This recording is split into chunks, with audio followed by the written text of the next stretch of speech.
Baik, selamat siang teman-teman. Jumpa lagi di perkuliahan praktek hukum perusahaan pada siang hari ini. Terima kasih teman-teman untuk bersedia bergabung dalam kegiatan kuliah karena beberapa waktu terakhir saya tidak bermaksud tidak melaksanakan kuliah, tapi memang ada beberapa pekan yang memang ada kesibukan yang saya tidak bisa merubah situasi. Juga kalau sudah sibuk terus peserta kuliahnya hanya satu atau saya sendiri, maka saya kuliahnya tidak akan saya laksanakan. Nah, itu sangat bergantung pada kebutuhan teman-teman, tapi pada prinsipnya saya mendorong teman-teman untuk bisa belajar secara mandiri, supaya apa yang kita pelajari dalam perkuliahan ini itu mendapatkan sesuatu yang bermanfaat untuk kita semua. Baik teman-teman, ini kuliah pada siang hari ini saya nggak menyampaikan dalam 2 pertemuan terakhir ya, hari sekarang, nanti sore, dan besok siang dan besok sore, hal yang terkait dengan prinsip-prinsip yang dilaksanakan pada perseroan terbatas. Pada kesempatan ini secara cepat, saya akan menyampaikan mengenai good corporate governance yang menjadi prinsip-prinsip dasar dalam pengelolaan perseroan, khususnya perseroan terbatas. Yang pada umumnya juga korporasi dikelola dengan prinsip ini, sehingga prinsip ini memberikan dasar atau landasan yang kuat terhadap bagaimana pelaksanaan kepengurusan pengurusan perseroan, sekaligus bagaimana hubungannya dengan subjek hukum yang lain dalam menjalankan kegiatan usaha.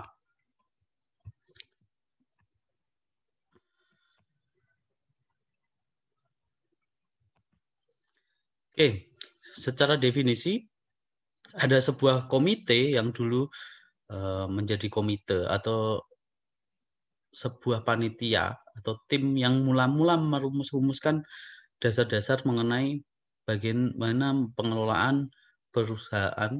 Ya. Ini berlaku untuk korporasi, semua jenis korporasi. Jadi korporasi tidak hanya perseroan terbatas, tapi juga jenis korporasi yang lain seperti yayasan atau koperasi atau persatuan perdata yang pada prinsipnya dia dalam melakukan kegiatan usaha itu memerlukan satu panduan bagaimana perseroan itu bisa memiliki daya dan upaya dalam melakukan kegiatan usaha. Dia juga melibatkan dirinya sendiri dalam hubungan yang baik dengan internal perusahaan maupun dengan eksternal perusahaan. Makanya disebut juga dengan kawan-kawan stakeholders ya. Jadi Cadbury Committee ini mula-mula ya yang secara terlembaga dia mampu untuk merumuskan satu konsep mengenai corporate governance. Nah, berkembang kemudian ada banyak prinsip yang diakui dan berkembang dalam praktek-praktek bisnis yang kemudian memunculkan satu organisasi yang disebut sebagai OECD, ya, Organization for Economic Cooperation and Development. Jadi organisasi yang kemudian menjadi perumus-perumus prinsip yang penting terkait dengan pengelolaan perseroan, pengelolaan korporasi. Nah, Cadbury Committee menyatakan bahwa corporate governance atau tata kelola korporasi ini adalah sistem yang mengarahkan dan mengendalikan perseroan dengan tujuan untuk mencapai keseimbangan antara kekuatan bla bla bla bla. Yang ingin saya sampaikan bahwa secara prinsipil bahwa corporate governance ini atau tata kelola perseroan ini dia digunakan sebagai panduan untuk mencapai tujuan. Juga dalam kegiatan pencapaian tujuan itu akan tercipta suatu keseimbangan antara hal-hal yang dilakukan oleh perseroan, baik kewenangannya di dalam intra perusahaan yang bertujuan untuk mendorong dirinya tetap eksis sebagai badan usaha, ya. Juga dia sebagai subjek yang hadir di tengah-tengah masyarakat, dia juga punya rasa tanggung jawab yang besar kepada stakeholders-nya. Nah, ini karena tata kelola, maka hal-hal yang prinsip yang tidak diatur adalah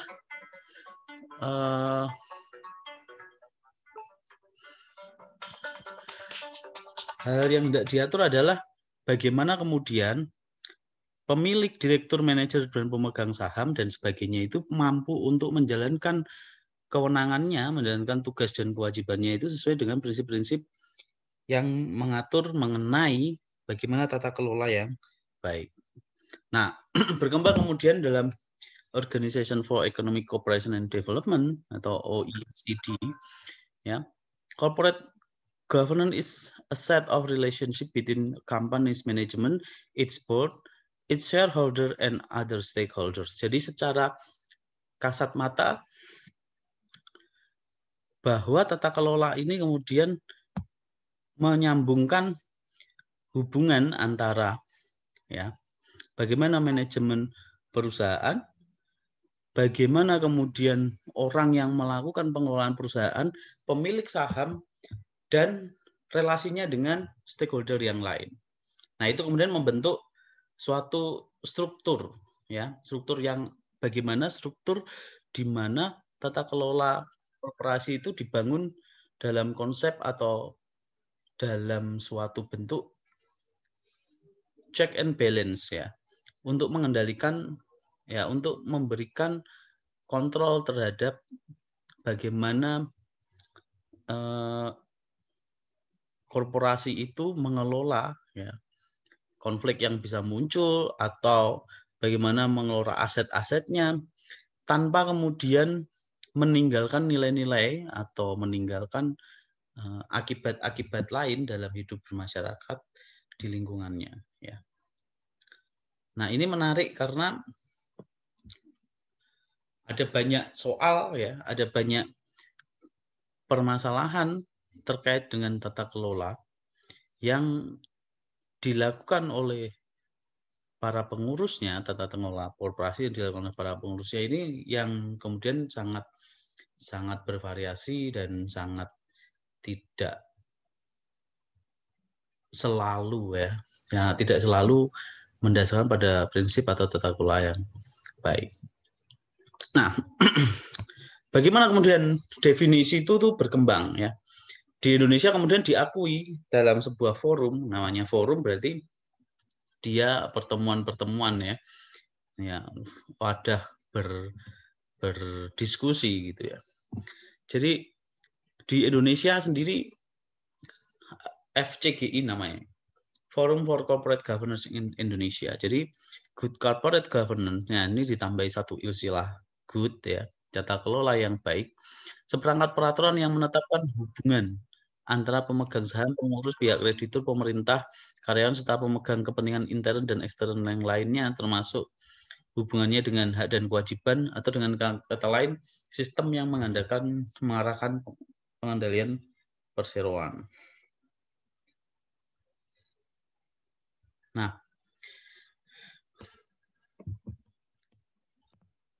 jadi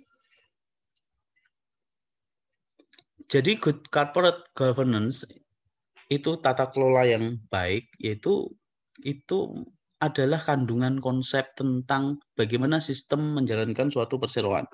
Nggak bisa kemudian perseroan dia lepas dari beban-beban yang menyangkut bagaimana pengelolaan atau pengurusan perseroan, baik dari pembagian tugas para manajernya, pembagian kewenangan mereka pengurus perseroan, baik direksi, dewan komisaris, atau RUPS sendiri, ya, dia kemudian mampu mengelola atau dikelola atau dibentuk melaksanakan tugas dan fungsinya sesuai dengan prinsip-prinsip yang baik.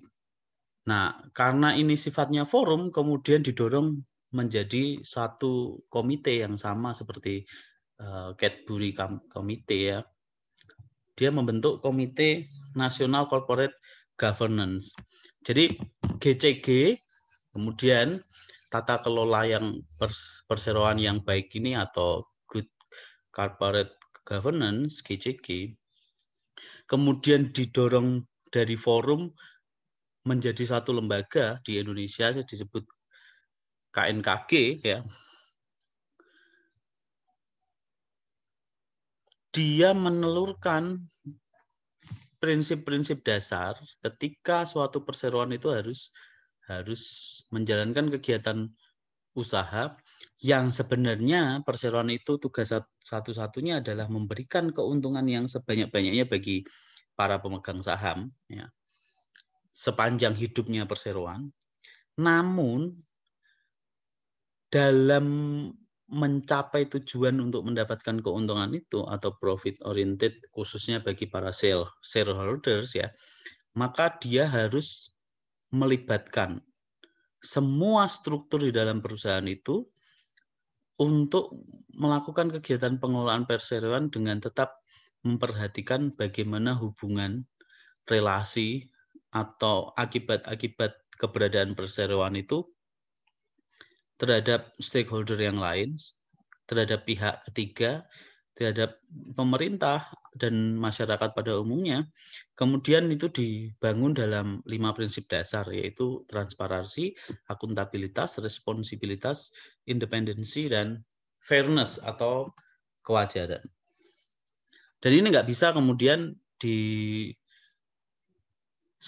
dalam bentuk aturan tertulis yang harus ditaati karena ini prinsip dasar dalam praktek bisnis ya, itu nggak bisa kemudian harus dinyatakan dalam bentuk hukum positif. Maka kalau kita bicara tentang tata kelola yang baik, tentang perseroan, nggak cuma perseroan tapi juga good corporate governance itu juga ternyata melebar sampai good governance governors ya. Jadi bagaimana juga pemerintah dalam menjalankan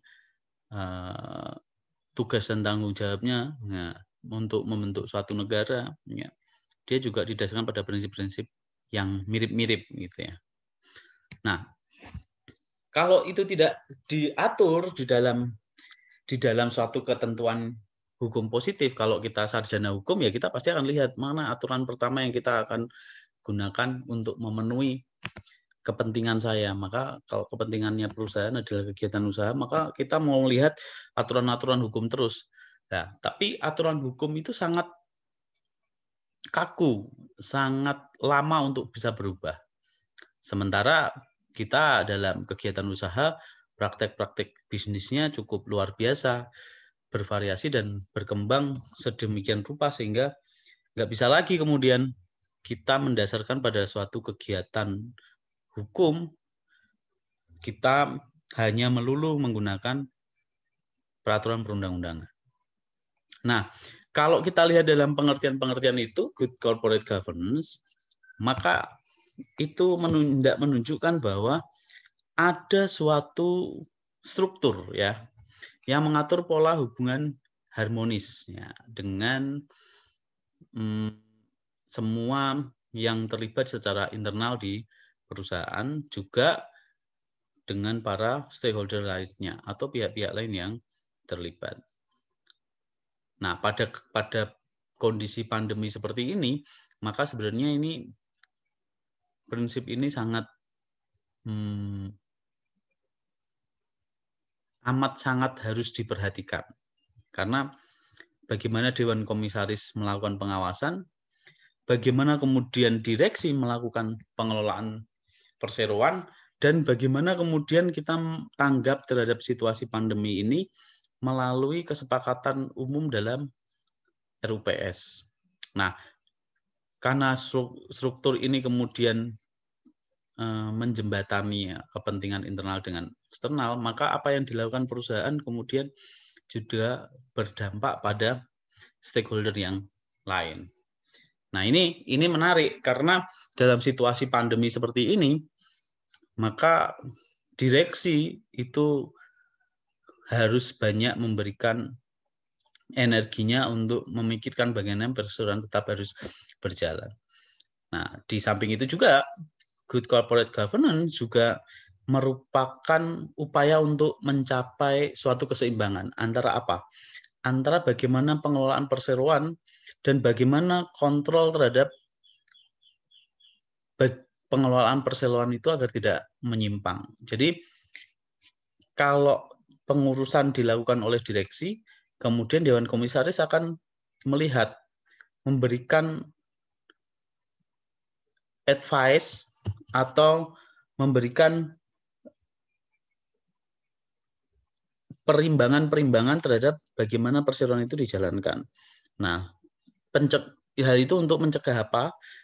Ada dua, yaitu bagaimana pengelolaan perseroan oleh direksi ini tidak menyimpang, dan bagaimana aset yang memang digunakan oleh perseroan ini yang dikelola oleh para pengurusnya itu tidak menyebabkan perseroan rugi, ya, tidak menyebabkan suatu perseroan itu mengalami ekses yang negatif, ya. Di sisi lain, ya, good corporate governance ini mendorong adanya suatu transparansi atas apa yang harus dilakukan oleh perseroan, ya. Nah, dengan transparansi ini akan dilihat bagaimana kualitas kepengurusan perseroan itu. Nah, aspek penting GCG, ya, ini keseimbangan internal dan keseimbangan eksternal. Tadi sudah saya sampaikan, ya, bahwa keseimbangan internal ya pasti semua organ PT dan semua yang terlibat di dalam operasional perusahaan, dia ada di posisi yang ideal, ya, ideal dalam hal menyeimbangkan antara kepentingan perseroan, kepentingan Dewan Komisaris, direksi, dan bagaimana RUPS memberikan keputusan-keputusan yang menjamin bahwa perseroan itu tetap dapat dijalankan dengan baik. Nah, di samping itu juga ada keseimbangan eksternal, di mana sebagai bagian dari masyarakat, dia juga, perseroan juga mampu memberikan manfaat yang baik bagi masyarakat secara luas. Nah, sebagai contoh, adanya perlakuan terhadap pemegang saham untuk mendapat informasi yang tepat dan benar pada waktu diperlukan mengenai perseroan. Jadi, semua pemegang saham yang merupakan prinsipal, ya, dia boleh minta hal-hal yang sifatnya informatif terkait apa yang terjadi di dalam perseroan. Nah, ini kan melihat bahwa perseroan itu hidup tidak untuk masyarakat pemilik saham tok, ya, yang sebagian kecil, tapi untuk semua masyarakat yang terlibat, ya, atau shareholder, atau bahkan yang tidak terlibat sama sekali, misalnya keberadaan perseroan itu ada di suatu lingkungan, di sebelahnya ada lingkungan yang lain, ya, yang tidak terpengaruh sama sekali dengan adanya perseroan, tapi perseroan bisa jadi secara tidak langsung mengambil keuntungan psikis. Contoh, dengan adanya perseroan, lingkungan itu menjadi nyaman karena semua orang bekerja, jadi tingkat kriminalitas menurun. Nah, misalnya seperti itu, ya. Nah, itu ketika prinsipalnya adalah pemegang sahamnya itu tanya, gimana informasi tentang hubungan perseroan dengan lingkungan, maka juga harus diberikan informasi itu, baik secara langsung maupun dinyatakan dalam berbagai kesempatan atau dalam forum-forum tertentu. Terus juga secara internal ada juga aspek keadilan. Jadi kan keseimbangan, ya, yang dimaksud keseimbangan itu kan pasti juga ada keadilan yang terlekat di sana itu. Contohnya begini, ada pemegang saham yang dia tidak punya saham banyak seperti pemegang saham yang lain, mayoritas gitu. Tapi dia diberikan kesempatan untuk mengetahui hal-hal yang terkait dengan perseroan, ya. Terutama contoh ini insider information for insider trading. Jadi tidak ada lagi informasi yang ditutup-tutupi. Nah, supaya apa? Supaya pemegang saham mayoritas mendapatkan keuntungan lebih banyak atau sebaliknya lah. Sehingga direksi atau pengurus perseroan harus tetap memberikan informasi yang sama seperti dia memberikan informasi itu kepada pemegang saham yang lain. Jadi kalau teman-teman kemarin perhatikan dalam Google Form belajar mandiri, ada di sana namanya hak atau perlindungan terhadap pemegang saham minoritas. Pada umumnya dulu pemegang saham minoritas itu nggak tahu apa yang terjadi dengan perseroan. Tahu-tahu dia tidak pernah bisa menambah modalnya, dia sukar untuk mengetahui kegiatan perseroan. Nah, di undang-undang sudah diatur di sana bagaimana memperlakukan pemegang saham minoritas, ya, nggak boleh ditinggalkan. Ya, seperti itu. Ya, cepat aja nih. Nah, oke. Kalau kita bicara tentang good corporate governance, maka kita akan bicara juga bagaimana keterlibatan stakeholders yang lain. Jadi yang dimaksud dengan stakeholders itu kelompok masyarakat atau individu yang dapat memberikan pengaruh atau bisa dipengaruhi oleh aktivitas perseroan, baik siapapun yang ada di lingkungan dekat atau lingkungan jauh perseroan. Nah, stakeholders ini ada dua, ya. Dia yang merupakan primary stakeholders, yaitu para pemegang saham, investor, karyawan, manajer, semua yang ada di lingkungan dekat perseroan secara internal dan secara eksternal. Sementara yang secondary adalah pemerintah, institusi, bisnis lainnya, kelompok sosial masyarakat, media, akademis, dan kompetitor. Nah, stakeholder yang secondary ini juga tidak kalah penting dengan primary. Primary ini juga sangat menggantungkan keberadaan perseroan untuk mendapatkan fasilitas, keuntungan, dan lain sebagainya. Sementara yang secondary stakeholder itu yang dia terdampak tidak langsung. Ya. Nah, maka GCG sendiri yang dirumuskan prinsipnya oleh OECD, ya, ada 5. Transparency, accountability, responsibility, independency, dan fairness, ya.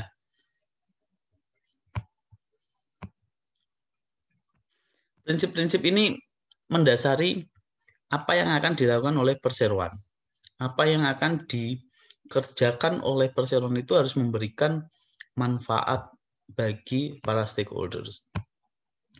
Nah, cara mengukurnya memang sangat susah, tapi kita akan lihat nih masing-masing seperti ini prinsipnya. Nah, kita akan lihat menukik langsung pada Undang-Undang 40 2007 supaya lebih terang dan jelas. Nah, pada bagian prinsip-prinsip ini, teman-teman saya minta untuk bisa memperhatikan di dalam ketentuan undang-undang bagaimana kemudian prinsip-prinsip itu prinsip-prinsip ini dinyatakan dalam ketentuan, ya, secara positif. Tapi itu prinsip yang bisa ditarik, ya, untuk dijadikan hukum positif. Sekalipun secara praktek, secara kenyataan itu ada lebih banyak daripada yang kita tahu, ya. Nah, transparansi. Jadi misalnya gini, mendapatkan informasi material suatu perseroan. Jadi ini khusus kepada para pemegang saham, ya.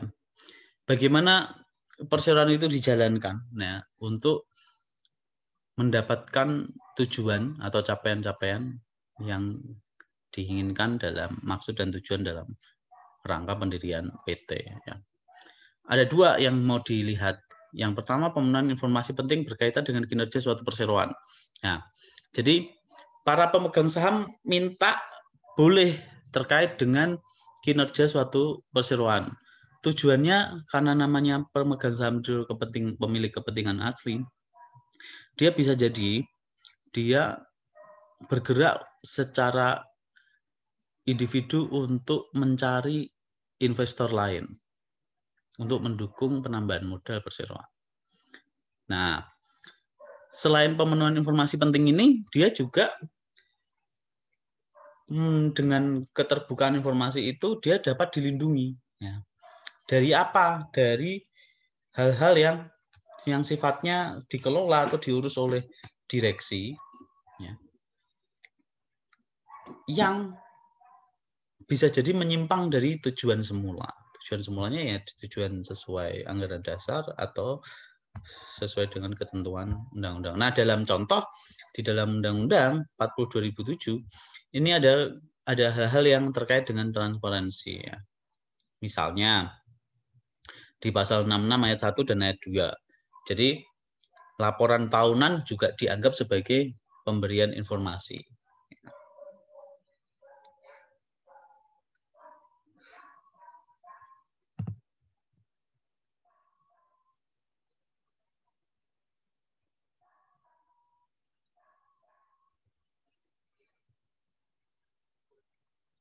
Nah, laporan tahunan ini memang dinyatakan dalam RUPS, tapi tujuan dari laporan tahunan ini adalah menyediakan informasi bagi para pemegang saham untuk tahu bagaimana suatu perseroan itu dijalankan. Laporan tahunan ini kan jelas ya, bentuknya seperti apa. Di pasal 72 misalnya, RUPS diselenggarakan bagaimana dan agendanya seperti apa. Jadi kalau pemegang saham tahu agendanya secara jelas, maka ketika dia dalam RUPS, dia tahu agendanya seperti ini, pemegang saham. Kalau dia diwakili oleh kuasa atau dia hadir sendiri, dia sudah mempersiapkan diri untuk hal yang sifatnya khusus itu. Jangan sampai panggilan RUPS tanpa ada agenda, kan nggak mungkin, ya, nggak boleh. Itu jadi tidak memberikan informasi yang jelas dan tepat.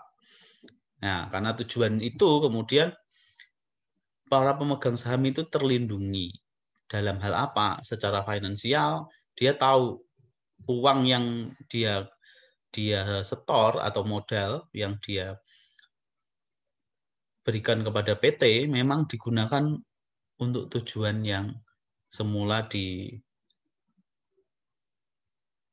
dimaksudkan untuk keuntungan perseroan dan keuntungan para persero, ya. Di samping itu juga dengan dia tahu informasi seperti itu, dia dapat berpartisipasi dalam keputusan tentang eksistensi PT. Ya, itu contoh. Terus accountability, yaitu akuntabilitas, ya. Yang tadi transparansi soal informasi material itu, maka digunakan untuk melakukan checks and balance, ya. Check and balance ini dalam hal memberikan pengawasan terhadap kinerja perseroan. Nah, kita masih ingat kemarin ada yang namanya fiduciary relationship. Nah, jadi para pemegang saham, para pendiri itu kan ada trust-nya, ya. Itu kemudian diturunkan prinsip-prinsip itu. Jadi fiduciary duties ini kemudian setidaknya ada dua yang perlu dilihat, bahwa duty of good faith atau itikat baik dalam menjalankan tugasnya, direksi misalnya, ketika melakukan kegiatan pengelolaan perseroan, benar-benar dia melakukan itu sesuai tugas dan tanggung jawabnya mengelola perseroan, tidak menyimpang untuk hal-hal yang lain, ya. Tidak menyimpang dari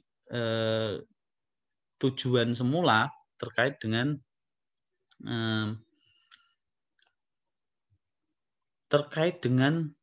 kedudukannya. Nah, ini pengurus perseroan ini bisa jadi kalau saya jadi direktur, saya kemudian memanfaatkan jabatan saya untuk mendapatkan fasilitas lain dari perseroan. Padahal sudah dirumuskan fasilitas bagi pengurus perseroan itu seperti apa, ya.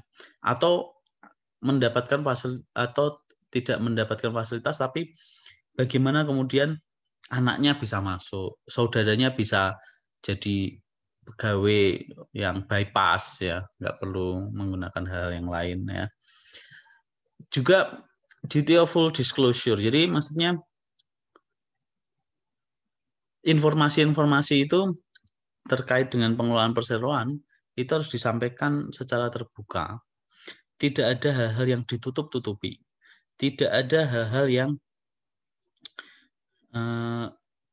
tidak disampaikan dengan tujuan memberikan pelindungan terhadap diri sendiri karena dia pengurusnya, supaya dia tidak dipecat misalnya dari direksi.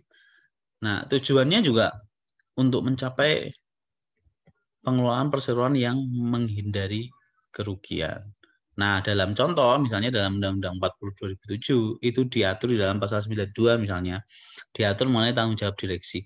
Tanggung jawab direksi itu apa saja sebagai pengurus. Ya. Nah, itu kemudian akan dilihat. Nanti kita akan bicara tentang organ perseroan, salah satunya direksi. Terus di 108 terkait dengan komisaris. Terus ada pasal 101 yang terkait dengan good faith itu adalah conflict of interest. Ya. Menjaga supaya tidak sana.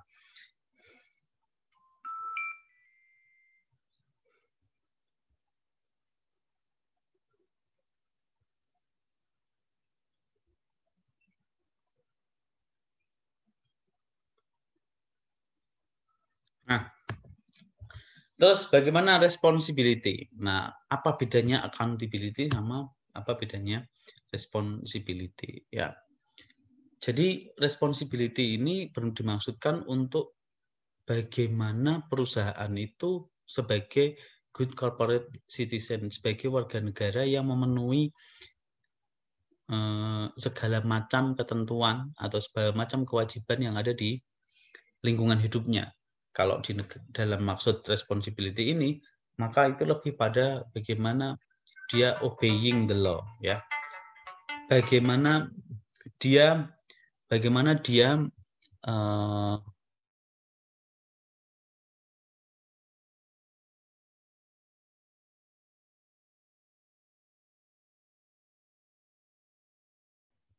bagaimana dia sebagai warga negara itu dia patuh pada hukum yang berlaku di lingkungannya.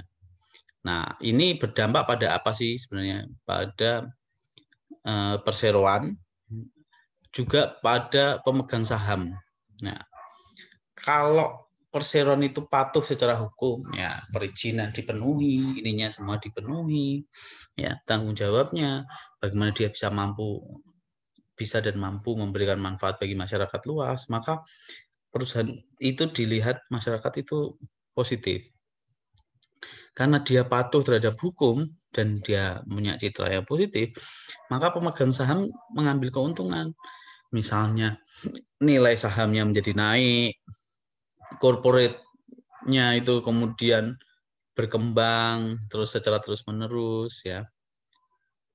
Juga orang kalau mau menanamkan sahamnya atau berinvestasi pada perseroan itu juga lebih mudah. Nah, salah satu contoh ini karena dia punya responsibility, ya, punya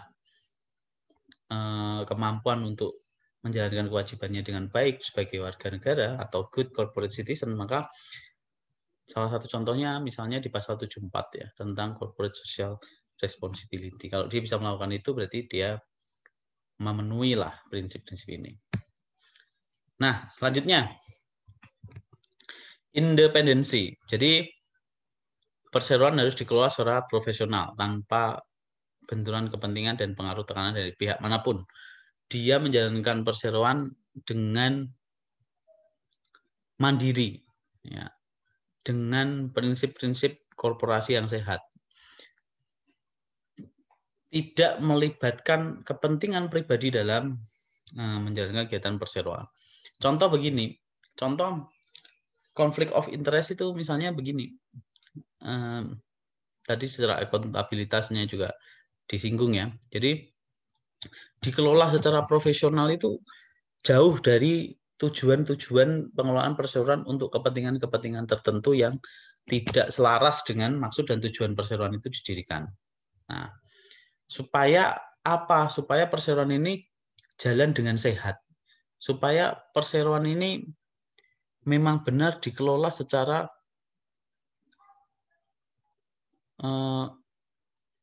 mandiri yang punya kompetensi, ya, baik terhadap dirinya sendiri maupun berdampak pada lingkungan sekitarnya.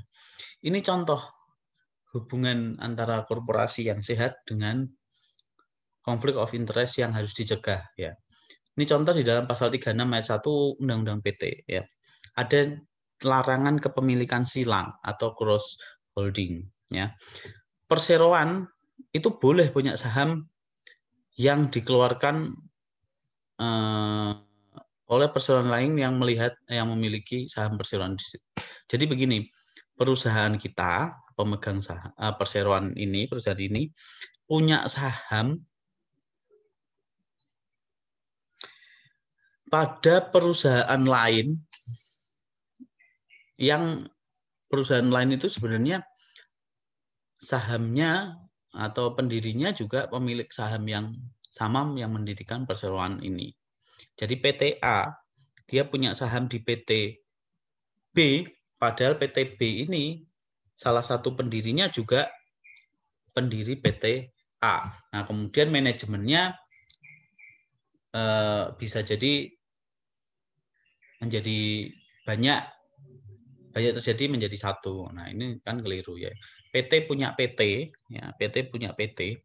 Di sana ada secara manajerial kemudian disatukan. Nah, itu nggak boleh, ya. Perseroan itu maksudnya begini, perseroan memiliki saham yang dikeluarkan oleh perseroan lain, ya, yang memiliki saham perseroan tersebut, ya. Perseroan punya saham yang, jadi perseroan ini PT punya saham yang dikeluarkan oleh PT yang lain yang memiliki saham perseroan tersebut. Jadi PT saya, ya, punya saham di PT lain, nah, PT lain ini punya saham juga di tempat saya. Nah, ini dilarang.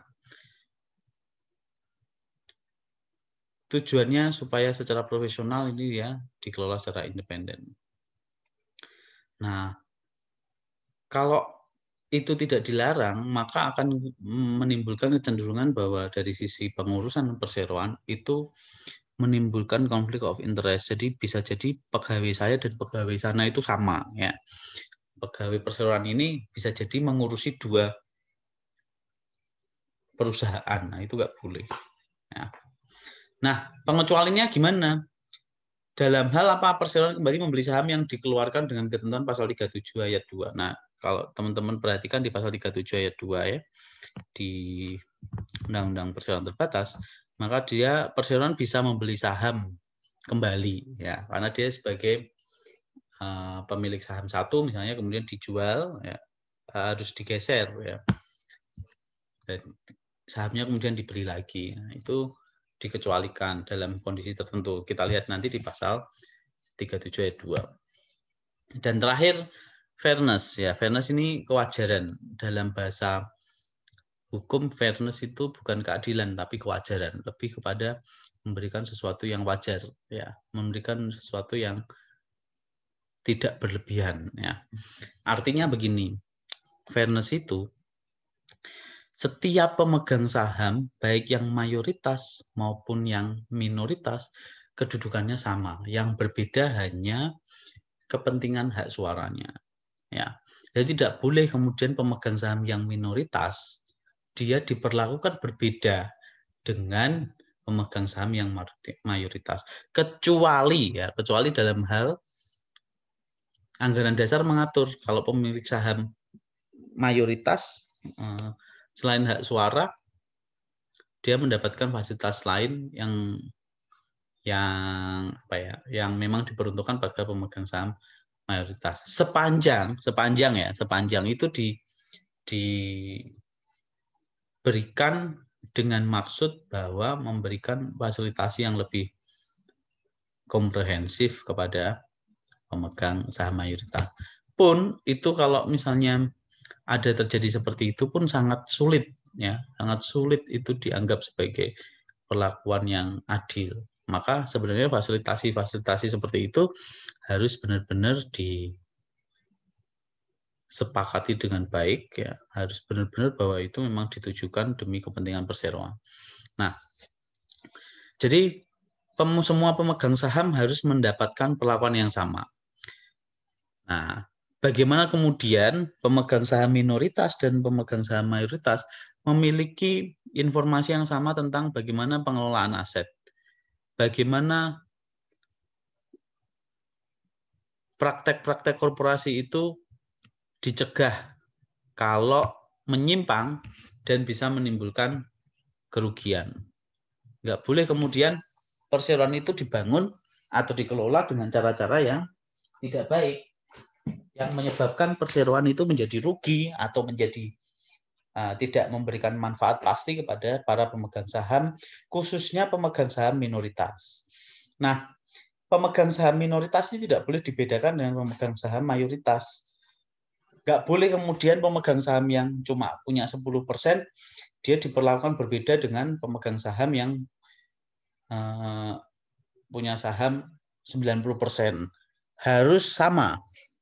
Ya, khususnya terkait hak-haknya.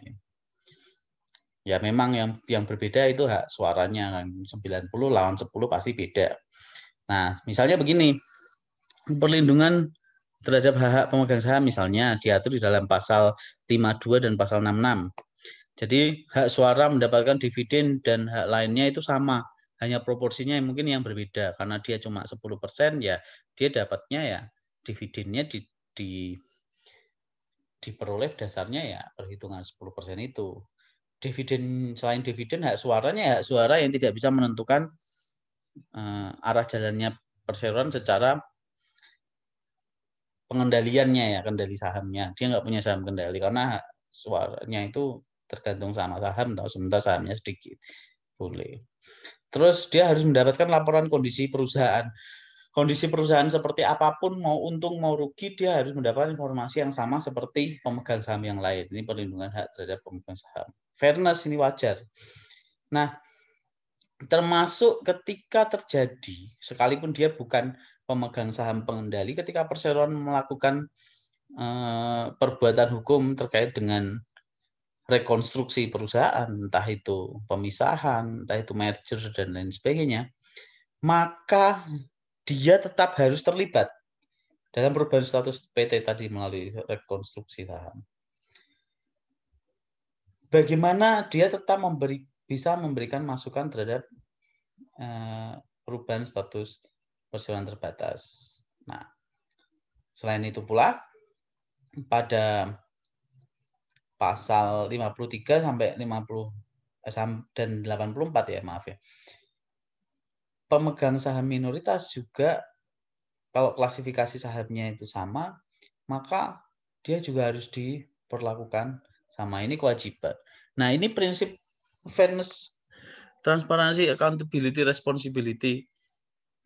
Ini merupakan prinsip-prinsip yang menjamin, yang dianggap menjamin bahwa perusahaan itu bisa dijalankan dengan tata kelola yang baik. Nah, ini prinsip-prinsip dan ini contoh-contohnya. Nah, nanti teman-teman bisa pelajari lebih banyak. Oke. Silakan kalau ada yang mau tanya, kalau tidak ada yang mau tanya langsung ya via chat boleh.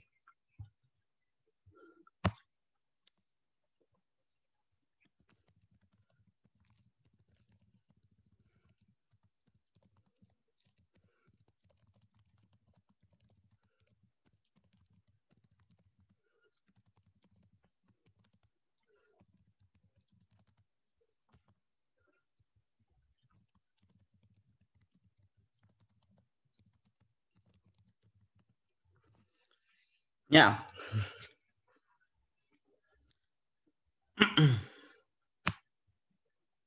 Saya kira itu yang terkait dengan good corporate governance, tentang tata kelola perusahaan yang baik.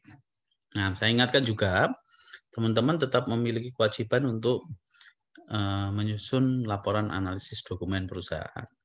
Laporan analisis dokumen perusahaan ya, teman-teman bisa pilih dokumen apa yang hendak dianalisa, kemudian tata cara penulisannya sudah saya cantumkan di dalam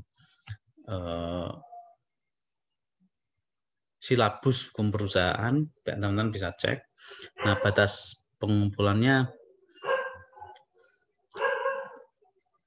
besok ya, supaya bisa bareng-bareng dengan teman-teman yang lain dengan juga tidak tergesa-gesa seharusnya. Karena minggu ini minggu terakhir. Nah, minggu depan nilainya sudah harus keluar. Terus absensi tetap saya hitung ya dalam penilaian ini supaya ini teman-teman bisa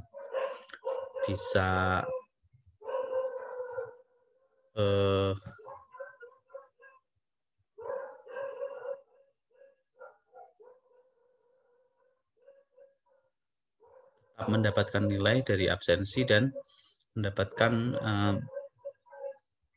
nilai dari TTS dan TAS serta tugas. Ya, tugas-tugas memang tidak terlalu banyak karena kondisi seperti ini saya kalau harus maksudnya itu semester lain semester cepat juga kalau saya tuntut untuk tugas itu bisa dilaksanakan segera, tidak semua teman-teman bisa mampu mengerjakan. Jadi permaafan lah untuk semester yang cepat ini ya. Memang harus diakui ada hal yang perlu diakomodir. Saya kira itu ada pertanyaan dalam chat atau langsung. Jangan lupa, saya itu memang buka channel YouTube untuk membantu teman-teman berkuliah sekalipun tidak tatap muka dengan saya secara online, tapi recordernya tetap ada di YouTube. Kalau tidak ada pertanyaan, oke, kalau TAS-nya besok saya akan kirim link. Jadi besok kita masih kuliah seperti biasa. Linknya akan saya berikan untuk TAS Mandiri. Ya, sama seperti kemarin. Bisa dikerjakan, batas waktunya nanti saya taruh sampai dengan hari Minggu. Jadi tes online-nya tidak bisa saya otak-atik ya nilainya. Jadi nilainya udah pasti seperti itu. Jadi sengaja tidak saya buat essay karena nanti essay juga kasihan teman-teman yang tidak bisa mengirimkan gambar. Jadi nanti tes online aja hasilnya ya seperti itu. Itu. Kalau tidak ada, saya mau lanjut nih. Kuliah lagi. Tapi saya end dulu supaya